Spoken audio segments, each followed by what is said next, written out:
வாழ்க வையகம், வாழ்க வளமுடன், குரு வாழ்க, குருவே துணை.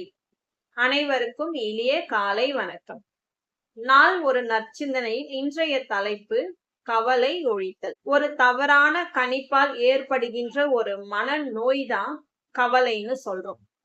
எந்த நிகழ்ச்சிகளோடும் பொருள்களோடும் தொடர்பு இல்லாமல் மனுஷனுடைய தொடர்பு தான் கவலை. மனம் பிரச்சனைகளை தெரிந்தும் அதை நம்மளால தீர்க்க முடியாமல் போனாலும், பிரச்சனையை முடிக்க முடியாமல் போனாலும், அந்த பிரச்சனைகளை எதிர்கொள்ளவும் முடியாம போனாலும் கவலையின் பிடியில நாம சிக்கிக்கிறோம். தேவைக்கும் இருப்புக்கும் இடையே இடைவெளி, எதிர்பார்ப்புக்கும் பெறுவதற்கும் இடையே இடைவெளி, தனக்கும் பிறருக்கும் இடையே ஏற்படும் முரண்பாடு, ஆசைக்கும் திறமைக்கும் இடையே உள்ள வித்தியாசம். இதுதான் கவலையோட முதல் படியே. இப்போ மனதைய நாம ஒரு கடமையில செலுத்தி நம்ம வெற்றி பார்வையை நோக்கி நம்ம அதற்காக முயற்சி எடுத்து ஒரு முறையான திட்டம் செயல்பட்டால் நமக்கு இந்த எந்த பிரச்சனையுமே இருக்காது. இதை எல்லாத்தையுமே நம்மளால சரி செய்ய முடியும். ஏதாவது ஒரு நேரத்துல ஏதாவது ஒரு பிரச்சனை ஒவ்வொரு மனிதனுக்குமே தோன்றும். அவை எல்லாமே வந்து கொண்டும் போய்கொண்டும் தான் இருக்கும். பிரச்சனையை கண்டு நாம பயந்துட்டோம்னா அது வாழ்க்கையே ஒரு பகுதியா பிரச்சனையா மாறிடும். கடந்த காலத்துல நம்மளுக்கு ஏற்கனவே ஏற்பட்ட ஏதாவது ஒரு பிரச்சனைய நம்ம சால்வ் பண்ணி அதுல இருந்து நம்ம வெளியில வந்திருப்போம். சோ அப்போ இருக்கிற பிரச்சனையில நாம அதை யோசிக்கணும். நாம எப்படி போன பிரச்சனையில இருந்து நாம அதுல இருந்து மீண்டு வெளியில வந்தோமோ அந்த மாதிரி இதையும் வந்த பிரச்சனையும் அதுக்காக நம்ம யோசித்து சிந்திச்சு நாம அதுல இருந்து வெளியில வந்தோம்னா நம்ம பிரச்சனையில இருந்து வெளியிலும் வந்துடலாம். கவலைன்ற ஒரு சிக்கல்ல நாம சிக்கிக்கவும் அவசியமே இல்லை.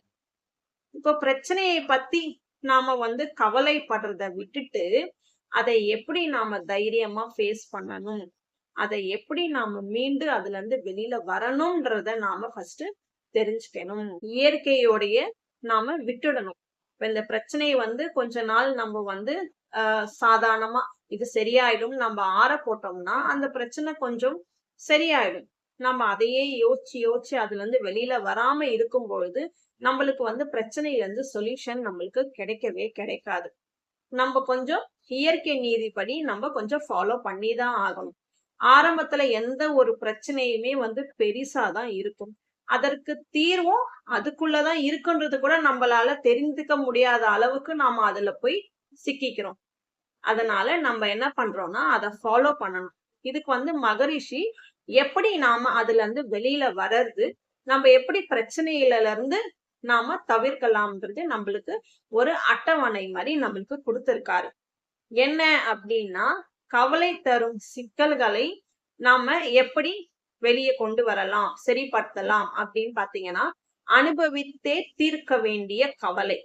அதுல என்னன்னா தீராத நோய், மரணம், பொருள் இழப்பு இதை சார்ந்தது. இதை நாம அனுபவித்தே தீர்க்க வேண்டிய கவலை.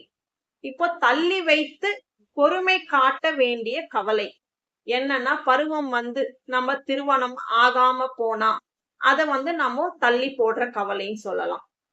அலட்சியப்படுத்த விட கவலை, பிறரின் கருத்து வேறுபாடு, பொறாமை பேச்சு, செயல்கள் இது எல்லாமே நம்மளுக்கு நடவடிக்கைகள் எடுக்காவிட்டால் எதிர்காலத்துல விளைவுகளும் தீமையும் தரும் என்ற இந்த ஒரு உணர்வு மட்டும் நமக்கு கவனிக்கணும்.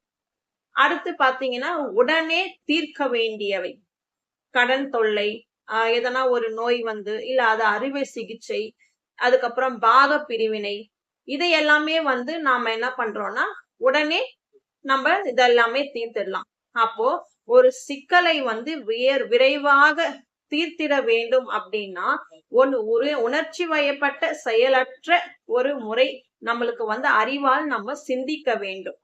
சிக்கல்கள் மேலும் மேலும் நம்ம பெரிதாக்கிக்கிட்டே போக கூடாது. இதுக்கு மகரிஷி ஒரு கவி சொல்லியிருக்காரு. கவலை என்பது உள்ளத்தின் கொடிய நோயாம், கணக்கு தவறாய் எண்ணம் ஆற்றலாம். கவலை என்பதே வாழ்வில் சிக்கல் கண்டு கலங்கி மனம் திகைப்படையும் நிலைமையாகும். கவலை உடல் நலம் உள்ள நலன் கெடுக்கும்.